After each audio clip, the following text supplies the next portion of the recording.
Hello everyone and welcome to yet another Gran Turismo 6 video in which I showcase a car that I find interesting in one way or another. In this case it is the Volkswagen Beetle, the 1966 1200cc Beetle. I'm using sports soft tires simply because I don't really know. It doesn't really matter. It doesn't matter what you try to do. This car doesn't really handle that great. For the suspension, I've lowered the car completely. I have racing brakes, obviously. The suspension rate, the spring rate is high for the back of the car and at maximum for the front. Dampers, compression, extension are relatively low. Anti-roll bars are relatively high. The back is higher. I'm not using any camber. I did change the toe angle to 1 degree in the back and minus 0.10 in the front. But as I said, it doesn't really matter how much you try to change this. It doesn't really handle very well, to be honest. But it has some interesting features that I do like about this car. As for the transmission, I have changed it to 180 degrees with these ratios for the gears. Shorter ones for the first two. I left the third one as is, and longer ones for the last two. The final gear, I think I changed this. I'm not exactly sure, but it doesn't really matter. Drivetrain, I use the fully customizable mechanical diff, of course, with the initial torque being very high, and the acceleration sensitivity, I set that to incredibly low, with the braking sensitivity also at 10 instead of the stock 20. Since it's a rear engine, you can't change the propeller shaft, obviously, but I did change the clutch and the flywheel, as is what you do with most cars anyway. As for tuning, stage 3 for engine tuning, the ECU, obviously. For the exhaust, I use the second one because it's not really about power, but it's more about the whole experience, and I like the sound that the sports exhaust makes over the stock exhaust or any of the other exhausts for that matter.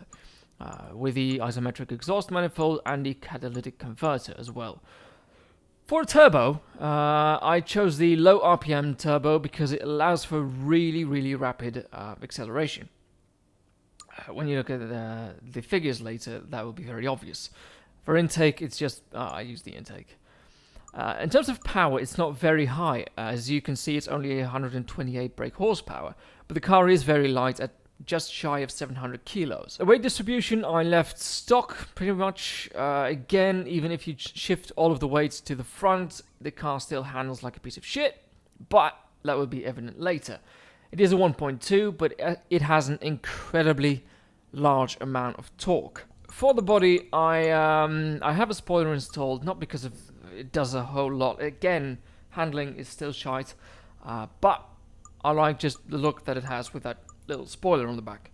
As for weight reduction, I just have everything installed. I just like the car to be as light as possible so it accelerates as quickly as possible.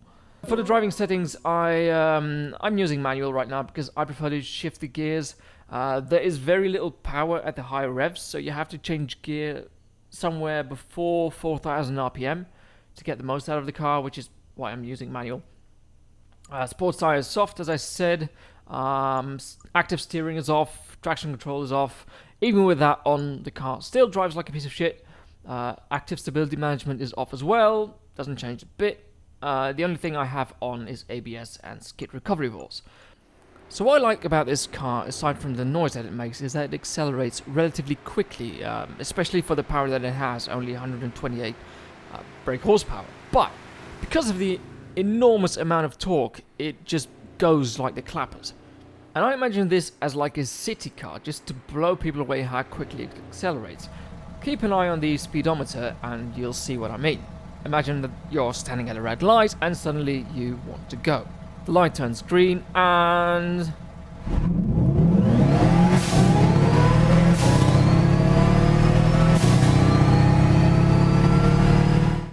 boom! 120 kilometers an hour.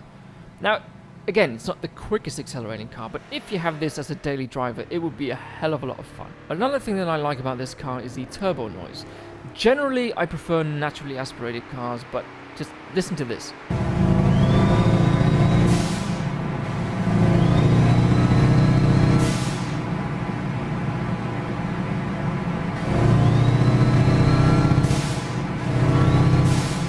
It's amazing. And the turbo's spooling up as well as the wastegate, and then that rumbling sound in the background. It just has an amazing soundtrack. But, as I've also stated, the car has a terrible handling. Now, I'm getting close to its top speed, like it can go a little over 200, but gently flick the wheel and the back just breaks out. I just gently flick the wheel and it just keeps on sliding because it's a rear engine. And there we go, we lost control. And it doesn't really matter what you do with this suspension. I've tried thousands upon thousands of times and it doesn't change a single thing. It drives like crap. But as a drag racer, as just a fun thing to just drive around in a straight line, it's a lot of fun. And that's pretty much it. It's a short video, I know. There's not much else to this car. But again, I'll leave you with the lovely turbo noise.